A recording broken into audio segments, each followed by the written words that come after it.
nossa primeira palestra da noite. Lilith é uma personagem importantíssima, não só dentro da mitologia semita, como para várias outras culturas e filosofias. Na astrologia, ela é a lua negra. Enfim, para várias outras culturas, ela é de suma importância, uma personagem riquíssima, sobre a qual a nossa primeira palestrante vai falar hoje. Então, quero chamar ao palco Patrícia de Luna, psicóloga, colaboradora do site Vênus Digital. Você apresenta, você assina a coluna Afrodite em Tempos de Cólera. Afrodite em Tempos de Cólera, o nome é ótimo. Mas não é sobre Afrodite que ela vai falar hoje, ela vai falar sobre Lilith. Então, vai apresentar o lado oculto do feminino. Lilith, desde a expulsão do paraíso até os dias de hoje. Com vocês, Patrícia de Luna, o microfone é seu. Oi, gente. Eu sou a Patrícia de Luna. Não, obrigada. Eu sou a Patrícia de Luna, eu sou psicóloga, eu sou escritora. E eu sempre pesquisei história de povos antigos, tradições antigas, religiões. E eu tenho um canal no YouTube que chama Histórias Secretas, que é sobre essas pesquisas. E Lilith é um arquétipo que nunca me interessou. Porque eu pesquiso religiões e eu sempre soube que Lilith era um demônio. Lilith aparece em toda a mitologia da Suméria, a mitologia semita, Babilônia, a mitologia de toda a Mesopotâmia como um demônio. Então não era um arquétipo que eu me interessasse muito. Mas os arquétipos, eles são partes de nós e eles sempre dão um jeito de aparecer. Até porque tudo que a gente nega dá um jeito de aparecer mais forte. E a primeira vez que eu tive algum interesse em Lilith foi que eu estava pesquisando sobre a Babilônia e eu descobri que na história da Babilônia tinha um templo, não vai dar tempo de falar isso aqui, mas era um templo dedicado a Inanna e a mão de Inanna era Lilith. Lilith era conhecida como a mão de Inanna. As sacerdotisas do templo de Inanna seduziam homens na rua para que eles fossem até o templo. E dentro dessa sexualidade muito consciente, que elas usavam essa sexualidade para trazer os homens para orar, que eu comecei a perceber como a dualidade pode funcionar de forma muito harmoniosa. E aí, a outra vez que Lilith apareceu para mim foi porque eu estava pesquisando sobre Afrodite, porque eu escrevi um livro que chama Rio de Vênus, que vai lançar ano que vem, que a Afrodite é a narradora. E todo mundo me dizia, porque Lilith é igual a Afrodite. Eu falava, não, gente, Lilith não é igual a Afrodite. Aí eu comecei a pesquisar para dizer por que Lilith não era igual a Afrodite. Afrodite é a deusa do amor. Afrodite seria uma Lilith em equilíbrio. Ela não busca o casamento, mas ela também não busca relações muito efêmeras. Afrodite não é deusa do sexo, ela é deusa dos relacionamentos. Todos os relacionamentos de Afrodite deram frutos. Ela é uma musa da inspiração. Ela não traz o caos para a vida dos amantes dela. Ela traz a inspiração. A Afrodite é diferente de Lilith porque ela não quer. A Afrodite ela não vive o caótico. Lilith não. Lilith é o caos. Lilith é a sombra. Lilith é a sexualidade animalesca, descontrolada. É quando você se envolve num caso que você vai fazer mal a você ou mal ao outro. A Afrodite não, ela é muito consciente, ela caminha junto com as feras quando ela vai encontrar os amantes. Ela é muito consciente, ela é muito harmoniosa dentro dessa sexualidade, ela não tem dúvidas com relação a isso. E ela sempre vai levar harmonia para aqueles que se relacionam com ela. E Lilith não. Lilith é aquela demônia que monta no dragão cego, cujos seus consortes foram castrados para que eles não trouxessem causa ao mundo. E por muito tempo isso continuou me assombrando e eu continuo achando que Lilith era um mito que não valia a pena estudar. Ela também não é como Perséfone, porque Perséfone ela escolhe ficar 6 meses no umbral e 6 meses junto a Gaia, sua mãe. Então ela é um mito que vai para a sombra e para a luz. Já Lilith não, ela mora no deserto, ela pertence à lua negra, ela é um mito apenas lunar. E quando eu comecei a estudar a Baba Yaga, inclusive na nossa coluna Afrodite em Tempos de Cólera, tem um vídeo que eu falo por 1 hora sobre Baba Yaga. Aí realmente eu quis estudar Lilith, porque aí eu descobri que Baba Yaga era Lilith. Baba Yaga, assim como Lilith, também é feita de sangue e saliva. Baba Yaga fala de você ir para esse lugar onde não sobra esse lugar dentro da floresta, dentro de você, em que você vai encontrar com você mesma. E por isso Jung chamava Lilith da ânima xamânica, aquele aspecto arquetípico dentro da nossa consciência, né? A ânima xamânica, aquela que é capaz de transformar o feminino, porque como Baba Yaga, fala desse lugar onde você encontra as vísceras, né? Onde você tem que encontrar o seu fogo interno. Inclusive a menina que vai encontrar a Baba Yaga na floresta, ela volta com fogo incandescente que consome por dentro aqueles que oprimiam ela.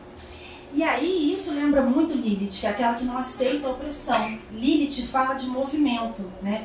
Um dos textos que eu mais gosto de Lilith é do Alfabeta de Ben Shihar, que é um texto medieval, que é uma palavra que nunca saiu da minha cabeça quando eu li. Que dizia assim: então Lilith ficou muito irritada porque Adão não aceitava que ela ficasse por cima. Os dois estavam sempre brigando, sempre discutindo, não se entendiam. Ela lembrava ele que ela tinha sido criada junto com ele, também da terra, que ela não tinha que ficar por baixo nada, não tinha que respeitar regra nenhuma.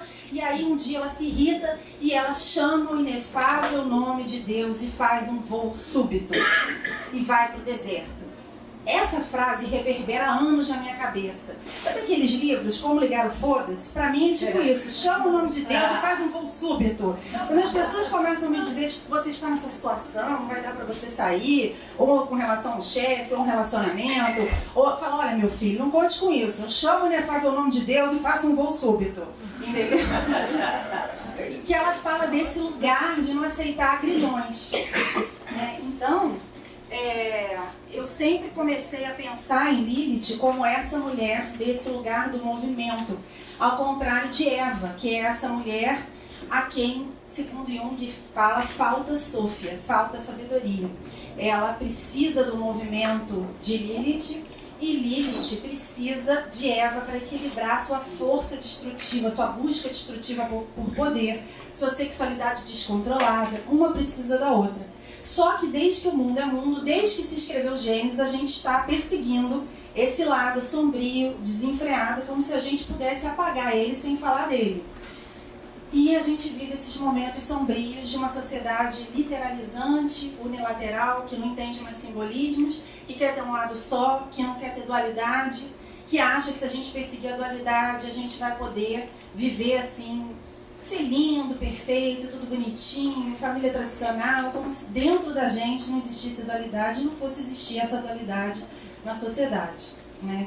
Então fala um pouco das origens de Lilith, né? Da onde ela surgiu, que ela fala muito, é um mito que fala muito desse início do patriarcado, né? Todos os mitos da criação antes de Gênesis, na Mesopotâmia, falavam de uma criação que sempre vinha da mulher. Toda deusa era mulher e sempre a criação precisava de um deus homem e uma deusa mulher. Você tem Inanna, na Suméria. O que acontecia com Inanna? Ela era o caos.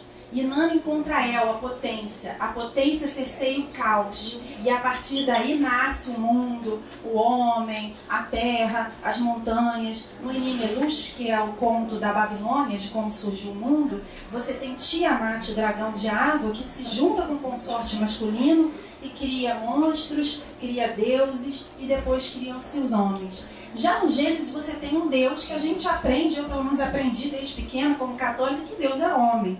Hoje eu fico me perguntando se quem inventou isso é a mesma pessoa que inventou que Deus é um velhinho sentado no trono. Porque Deus tem que ser princípio masculino e princípio feminino. Então eu vou ler um pedaço do Gênesis. Posso só um pitaco? Porque eu achei interessante isso que você Você falou de Inanna.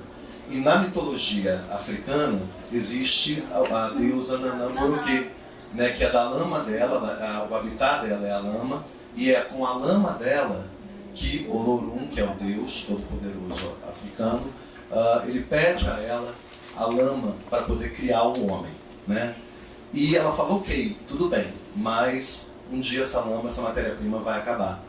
E aí pensou-se na morte, na finitude da criatura, né? Para justamente ela sair da lama e voltar para a lama, né? Só fechando parênteses aqui, só para você continuar. Você vê que no mito africano você também vai falar de Nanã e Olorum, né? Você vai falar de um homem e uma mulher, né? E a lama também é muito comum em vários mitos da criação, inclusive no Gênesis. Em Gênesis 1, eu vou ler uma coisa para vocês que eu nem vou explicar porque existem séculos de interpretação, mas cada um pode fazer a sua. Em Gênesis 1 está escrito assim: Deus criou o homem em sua imagem e semelhança. A imagem de Deus o criou, macho e fêmea o criou. Bom, se a gente é a imagem e semelhança de Deus e Ele criou macho e fêmea, então Deus é macho e fêmea. Só que tem uma outra questão aqui. Deus criou sua imagem e semelhança macho e fêmea. Deus criou Adão. Ele não criou o Adão, Ele criou Adão. Adão, em português, né? Adão vem de Adamá, que significa terra, né? Então, Adão é um ser homem e mulher. Ele não é um ser homem. Adão não é masculino nem feminino. E depois explicando como existe essa divisão em Gênesis 2, tem uma coisa muito estranha que também tem séculos de teologia, de diversas religiões, que tem algumas traduções esta sim é o osso dos meus ossos. Em outras traduções, desta vez é o osso dos meus ossos. Carne da minha carne. Esta será chamada mulher, pois foi tomada do homem. Se esta sim, então existe a outra? Se desta vez, então existe a outra? Eu não sei. A gente nunca vai poder responder. Por isso existem tantas correntes teológicas, tantas interpretações. Mas isso deu brecha para que se desenvolvesse toda uma cultura que falava desta outra, né? Então se fala dela no Zohar, se fala muito no Zohar, se fala no Talmud, se fala em textos de Midrash, se fala no Ben Shihá, no alfabeto de Ben Shihá. Ela aparece em todos esses textos, muitos, mas sempre como uma demônia. E sempre uma demônia porque ela está associada também a essas características do feminino que a gente associa a um lado obscuro do feminino, né? A sexo desenfreado, a busca por poder. E por que a gente não tem? A gente fala anos do arquétipo de Lilith, mas Lilith tem 2 consortes. E a gente nunca fala disso no aspecto masculino, porque na sociedade não é um problema um homem que tenha uma sexualidade desenfreada, que faça mal a ele mesmo ou ao outro. Um homem que tem uma sede por poder descontrolada não é uma questão social, né? Então, o que eu acho que hoje é um grande salto do feminismo é falar do empoderamento masculino, porque eu acho que é na harmonia que a gente encontra as grandes transformações. E não adianta a gente ficar... Claro que a gente tem pautas políticas, né? Que são necessárias, que a gente precisa falar de salários iguais, da questão do abuso, do assédio, tudo bem. Mas eu estou falando que a gente tem que começar a falar do empoderamento masculino. Porque a gente tem anos de história aí, né? De uma Eva que é culpada, né? Então, uma das imagens de Lilith, que ela é o fogo da espada giratória. Quando Deus expulsou Adão e Eva do paraíso, ele chamou um querubim, que colocou uma espada de fogo entre o ser humano e o paraíso. Lilith ela é associada tanto à serpente quanto ao fogo da espada giratória, né? Ela é aquela que tirou a gente do paraíso. Então, toda vez que um homem é tentado, a culpa é da mulher, vocês já perceberam? Aquela vigarista que tirou ele do casamento, mas ele traiu porque quis. A mulher obrigou ele, sei lá, deu uma droga, fez uma hipnose, mas assim, é sempre a culpa da mulher. Então assim, é muito engraçado porque Adão no Gênesis já tinha essa desculpa. Ele vira para Deus e fala, olha, foi a Eva que me deu a maçã. Mas Deus não cai nessa, porque ele pune a Eva, o Adão e a serpente, ele pune os 3. Mas essa desculpa, ela tá já aí vigente há muitos anos, né? Por quê? Porque outro dia teve uma matéria muito interessante um ano atrás, no Santo Inácio, meninas não podiam usar shorts. E aí as meninas começaram a dizer, mas por que os meninos podem usar shorts e a gente não? Porque os meninos vão ficar tentados. Mas eles não têm que lidar com o desejo deles? A gente tem ou a gente não pode ter desejo? Então tudo bem eles virem de short, porque a gente não pode ter desejo? Então a gente precisa falar desse empoderamento masculino urgentemente, né? Que criatura tão fragilizada é essa que foi seduzida, entendeu? E falar do empoderamento masculino é muito legal nessa figura que é o ânimos do sábio, o ânimos do rei, que é Salomão. E uma das figuras que as pesquisadores de Lilith identificam com Lilith é o arquétipo da Rainha de Sabá. E a Rainha de Sabá, né, ela vai procurar Salomão e ela vai testar ele. Ela aparece naquela figura da sensualidade e do teste. Ela vai para seduzir e vai para fazer uma série de perguntas, né? E ele passa no teste, porque ele é o arquétipo do rei sábio, ele é o ânimos do sábio, e o ânimos é aquela coisa que habita na nossa psique feminina também. Então esse encontro desse lado obscuro, desenfreado, com o ânimos que habita dentro de nós do sábio, consegue equilibrar esse lado obscuro que todo mundo tem, não precisa contar pra ninguém, teve um momento que você viveu a sua Lilith aqui, né? Minha astróloga uma vez falou assim, a sua lua negra é em Escorpião. O que é isso, amiga? Isso é ter tipo assim, a Lilith em Lilith. Eu falei, não vou nem contar os momentos Lilith que eu tive na adolescência, quando eu não tinha consciência dessa parada, entendeu? E só tem 3 formas de lidar com a Lilith. Uma vem de Salomão, que é a espada da consciência. Lilith era muito associada a assassino de crianças. Os judeus tinham o hábito de fazer amuletos para que Lilith não levasse as crianças, não matasse as crianças, e também amuletos para que de noite ela não se aproveitasse sexualmente dos homens, né? Como Herodes, né? Ela como um demônio mesmo que vinha. Então existiam amuletos, existiam rezos, exorcismos para proteger a casa, as crianças, os homens de Lilith, né? Então ela aparece na figura aquelas 2 mulheres que vão ali brigar pela criança, e Salomão, sabiamente, fala, olha, tá aqui a espada, eu vou cortar a criança. A mãe de verdade fala, fica com ela. Então, isso é a espada da consciência. Dessa forma você controla Lilith, com sabedoria, com consciência, mas tentar exterminar o seu lado sombrio extermina você mesma. E os Grimm têm um conto antigo que fala sobre Lilith, que é muito interessante. Eles não falam, estou falando sobre Lilith, mas eles falam que é uma coruja com pedaços de mulher, pedaços de coruja, que se instala num celeiro de uma fazenda, e o fazendeiro horrorizado ouve seus guinchos e tenta tirar ela de lá. Mas ele sai correndo porque fica apavorado. Outros amigos dele dizem que vão conseguir, se aventuram, e quando vem aquela figura, saem correndo apavorados. Aí eles têm uma ótima ideia, todos juntam dinheiro para ajudar o homem a se refazer e tacam fogo no celeiro e na fazenda. Quer dizer, o homem perdeu não só a Lilith, ele perdeu tudo. Então a gente não tem como queimar o lado sombra, né? A gente tem que conseguir achar uma forma de equilibrar ele, né? De harmonizar esse lado. Uma outra história muito boa que eu gosto muito é da uma pesquisadora que chama Kluger, que pesquisa Lilith, que escreveu uma história em que a Eva está no fogão cozinhando e escondido dela o Adão recebe Lilith, né? E aí eles trepam loucamente, ele fala, não, porque você vai embora, a gente vai ficar meses sem se ver. E aí Eva tem uma ideia de que ela vai habitar o corpo de Lilith. E ela sai e toma o corpo de Lilith. E aí Adão fala pra ela, não, mas é porque a gente nunca mais... Por que você tá tão amoroso? Não, porque você vai embora, a gente vai ficar meses sem se ver. Ela fala, não, eu não vou não, vou ficar aqui. E ele fala, não, porque aqui já tá a Eva. E aí ele olha pro fogão e a Eva não tá mais lá. Então, isso fala dessa harmonia entre a Eva e a Lilith, que é tão desejável, né? Para tirar a Eva desse lugar de só servir e tirar a Lilith desse lugar do caos destruidor, que ela precisa desse equilíbrio, né? Uma das coisas que eu acho assim, mais fascinantes sobre a Lilith é essa possibilidade de viver conscientemente a sexualidade. A gente tem na Bíblia mesmo muitas mulheres que usaram essa sensualidade, esse poder de sedução, como Débora, como Raquel, várias mulheres que apresentam essa consciência, né? E alguns pesquisadores falam que é impossível você conseguir isso na adolescência ou na primeira metade da sua vida.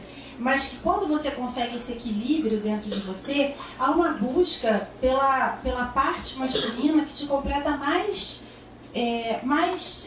assim, a nível primordial, né? Como um complemento divino. E que no Zohar tem uma passagem muito interessante que fala que quando a Lilith conseguir se comportar, então a Shekinah voltará para o céu. Porque existe uma história de um casamento quartênio que o Deus era casado com Shekinah, sua contraparte. E Lilith era casada com seu consorte demoníaco. E aí, por causa dos filhos caídos, Shekinah desce até o umbral atrás de seus filhos. E Lilith teria subido. E que no dia que Lilith conseguisse se comportar adequadamente, então Shekinah voltaria ao céu. Então, eu vou concluir, gente, falando o seguinte, que esse equilíbrio hoje, né, é muito importante, porque quando a gente aceita os deuses e os demônios que habitam dentro de nós, né, os maus espíritos e os espíritos angelicais que estão todos dentro de nós, quando a gente aceita e enxerga o lado sombrio dentro de nós como um lado que a gente não pode expurgar, a gente só pode acolher, entender e equilibrar, a gente consegue aceitar isso fora da gente, no outro também, né? E a gente vive hoje uma sociedade que quer obrigar o outro a se submeter àquilo que a gente acredita que é certo. Esse texto, todos esses textos falam também contra uma leitura fundamentalista do texto religioso, que é uma leitura muito perigosa, principalmente em tempos que política e religião estão se unindo, né? Esses textos, eles foram escritos num dado tempo, para um dado povo.